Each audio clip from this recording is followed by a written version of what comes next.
आज व्यवस्था देश के 15% लोगों के हाथ में है की वजह से जो 85% लोग हैं वो मुंह ताक रहे हैं। जिसकी जैसी संख्या भारी वैसी उसकी हिस्सेदारी। नमस्कार।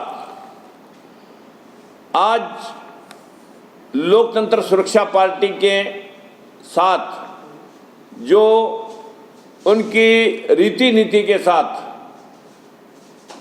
सहमति जता करके इकट्ठे होने के लिए आज यहाँ पर उपस्थित हैं। जो सबसे पहले मैं कहना चाहूँगा आईपी कुशवाहा जी जो मेरे राइट हैंड पर बैठे हैं, जो जन अधिकार मंच पार्टी चलाते हैं, और राम गोपाल जी राठौड़ साहब जो सर्व समाज पार्टी चलाते हैं, और निशा साहब और राम गोपाल उत्तम जी और हमारे विमलेश मौर्य जी के प्रतिनिधि यहाँ पर मौजूद हैं।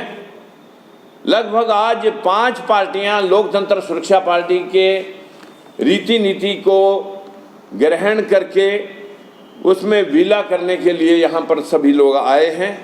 मैं इन सब का सम्मान करता हूँ, क्योंकि लोकतंत्र सुरक्षा पार्टी ने उन 85% लोगों के हितों के और उनके साथ हो रहे शोषण के खिलाफ आवाज बुलंद की है। आज व्यवस्था देश के 15% लोगों के हाथ में है, चाहे जुडिशरी है, चाहे मिलिट्री शासन प्रशासन और चाहे मीडिया। पूरा का पूरा सिस्टम देश का 15% लोगों के हाथ में होने की वजह से जो 85% लोग हैं वो मुंह ताक रहे हैं। हमारा विषय था कि हमने जब हरियाणा के अंदर उत्पात हुआ 2015 में, तब हमने कहा था कि आज 100% आरक्षण की देश को जरूरत है। जिसकी जैसी संख्या भारी वैसी उसकी हिस्सेदारी।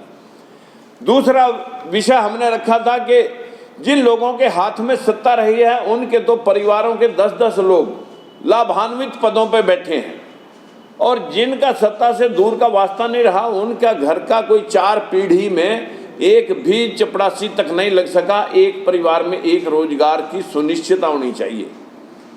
तीसरी बात कही थी कि पूरी दुनिया के अंदर किसानियत घाटे का सौदा होने की वजह से सरकारें किसानों को और मजदूरों को राहत देती हैं। हमारे देश के किसानों और मजदूरों को भी आधा पैसा मनरेगा स्कीम के माध्यम से मजदूरों को दिया जाए मजदूरी का, और आधा पैसा किसान देगा। किसान को आधे रेट में मजदूर मिल जाएंगे और मजदूर को 2 गुनी पगार मिल जाएगी, जिससे देश की 65% आबादी साथ सीधे किसान और मजदूर सरकारी योजनाओं से लाभान्वित होंगे और काम धंधे के साथ जुड़ जाएंगे। और चौथी बात हमने कही थी कि विदेशों में भी पूरे साल भर का 40% इनकम टैक्स के रूप में जो काटा जाता है वो दिया जाता है, लेकिन हमारे देश का जो हालात है वो बहुत लचर व्यवस्था की वजह से उस सिस्टम को अडॉप्ट नहीं किया जो विदेशों ने किया था। हमारे देश के अंदर जो बूढ़े बुजुर्गों को, वृद्धों को 10,000 रुपये की पेंशन और 10,000 रुपये बेरोजगारी भत्ता, जो हमारा मूल प्रावधान है कि चाहे इसे वोटर पेंशन समझ लें, चाहे हमारे बेरोजगारों को नौकरी मिलने तक उसका रोजगार समझ लें, और बूढ़े बुजुर्गों का मान और सम्मान समझ लें कि 10,000 रुपये बेरोजगारी भत्ता और 10,000 रुपये पेंशन। इस सब बातों को ध्यान में रखते हुए हमारी पार्टी लोकतंत्र सुरक्षा पार्टी प्रदेश भर में कार्य कर रही थी। उन बातों को अलग अलग मंचों से ये भाई लोग भी अलग अलग राजनीतिक दल चला करके वही बात कह रहे थे जो हम सारे इकट्ठे होकर के कहना चाहते हैं। आज सभी भाइयों ने अपनी अपनी पार्टी का विलय करने के लिए एक प्रस्ताव हुआ, और उस प्रस्ताव में आज हम यहाँ पर मंगोलपुरी के इंडस्ट्रियल एरिया में सावित्रीबाई फुले ट्रस्ट में जो महात्मा सावित्रीबाई फुले, महात्मा ज्योतिबा फुले का जो इस देश की समानतावादी विचारधारा, क्योंकि देश में दो ही विचारधारा हैं, अम्बेडकर फूलेवादी विचारधारा और मनुवादी विचारधारा। तो आज हम इस ट्रस्ट में बैठ करके संकल्प लेने के लिए यहाँ पर इकट्ठे हुए हैं कि आज के बाद हम सब इकट्ठे काम करेंगे और महात्मा ज्योतिबा फूले भीमराव अम्बेडकर की नीति रीति को ध्यान में रखते हुए समता मुल्क समाज की स्थापना करेंगे और हम सब लोकतंत्र सुरक्षा पार्टी के अधीनस्थ काम करेंगे, एक ही पार्टी में रह करके काम करेंगे। तो धन्यवाद आप लोगों का, सभी मीडिया भाई साथियों का। मेरा नाम IP कुशवाहा है और मैं जन अधिकार मंच का राष्ट्रीय अध्यक्ष हूँ। ये जन अधिकार मंच राजनीतिक तौर पर 2013 से भारत निर्वाचन आयोग में रजिस्टर्ड है। 2 चुनाव भी हम लड़ चुके हैं। इसके पहले भी मैं बहुजन समाज पार्टी में कांसीराम जी के साथ रह करके बहुत सारा काम किया है हमने। और जो अभी नीतियाँ माननीय लोकतंत्र सुरक्षा पार्टी के पूर्व सांसद माननीय अध्यक्ष जी राजकुमार सैनी साहब ने बताया है, उसी नीतियों को हम भी चाहते हैं और इसीलिए प्रभावित होकर के अपनी पार्टी का विलय इनके साथ करते हैं। माननीय राजकुमार साहब के नेतृत्व में पूरे देश में इस मिशन को चला करके लोगों को न्याय दिलाने का काम करेंगे। धन्यवाद। रामगोपाल साथियों नमस्कार, मैं रामगोपाल राठौर सर्व समाज विकास पार्टी से। हमने अपने समाज को न्याय दिलाने के लिए पार्टी का गठन किया था, जिससे हमने संघर्ष करके देखा कि हम अकेले अधिक कुछ नहीं कर सकते हैं। जो हमारी पार्टी की नीति थी, उद्देश्य थे, वही हमारे माननीय सम्मानित राजकुमार सैनी जी पूर्व मंत्री, उनकी पार्टी की वही सिद्धांत थे। इसलिए हमने ये उचित समय समझा कि हम लोग जब तक एकजुट नहीं होंगे तब तक हम लोग समाज को हक अधिकार नहीं दिला पाएंगे। इसलिए हमने लोकतंत्र सुरक्षा पार्टी के अंतर्गत विलय करके पार्टी को, और अब सैनी साहब के साथ हम लोग संघर्ष करने के लिए तैयार हैं। रमेश।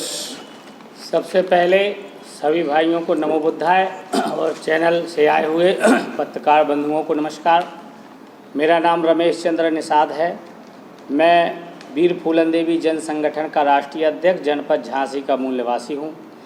मैंने वीर फूलन देवी जन संगठन इसलिए बनाया कि 2001 में फूलन देवी को दिल्ली में दिन दहाड़े मारा गया। जब से आज तक उनकी CBI जांच नहीं हुई है। इसलिए मैंने ये संगठन बना करके देश दुनिया को अपनी बात बताने के लिए इस प्लेटफॉर्म के आधार से जगाने का काम कर रहा हूँ। जो मेरा संगठन इस वक्त 4 प्रदेशों में चल रहा है, लेकिन हम लोगों की विचारधारा एक है, हमारे महापुरुषों की विचारधारा एक है। तो हमने अपने बड़े भाई राजकुमार सैनी जी के साथ मिलकर के कार्य करने का निर्णय लिया है। और मेरा उद्देश्य है कि रोटी कपड़ा और मकान, शिक्षा सुरक्षा स्वास्थ्य हो समान। नमस्कार पत्रकार भाइयों को सादर नमस्कार। मेरा नाम इंजीनियर रामगोपाल उत्तम है। मैं पेशे से इंजीनियर रहा हूँ। रुड़की यूनिवर्सिटी का ग्रेजुएट और पोस्ट ग्रेजुएट हूँ।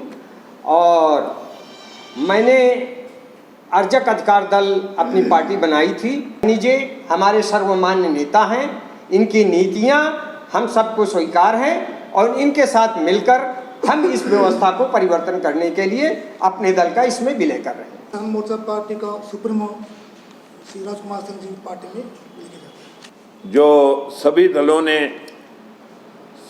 सर्वसम्मति से लोकतंत्र सुरक्षा पार्टी की सदस्यता ग्रहण करके अपने अपने दल का इसमें विलय किया है, मैं इन सब भाइयों का शब्दों से नहीं, दिल की गहराइयों से स्वागत करता हूं, धन्यवाद करता हूं और भविष्य में विश्वास दिलाता हूं कि कहीं पर भी आपको मैं अनबिलीव्ड नहीं होने दूंगा, चाहे इसे मुझे खून का कतरा कतरा आपकी चरणों में निछावर करना पड़े।